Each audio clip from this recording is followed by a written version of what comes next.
Мы находимся возле главного корпуса КГМА.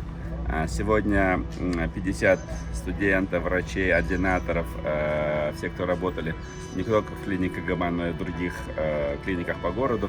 Это, по сути, выпускники, молодые специалисты. Они выезжают на Иссык-Куль.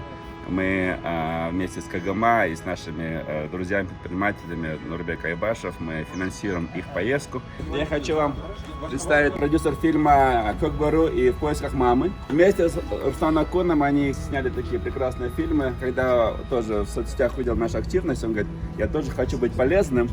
И решил выделить 1 миллион сомов. А я говорю, есть очень благое дело, нужно студентов 250 человек на Иссык-Куле, чтобы они прошли отдых, реабилитацию.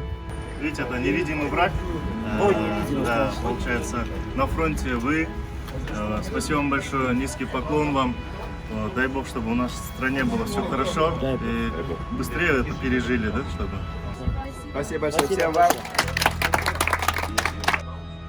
50 человек, они проведут 3 дня на Иссык-Куле. Один из 3 дней это будет менторская школа, семинар будем проводить.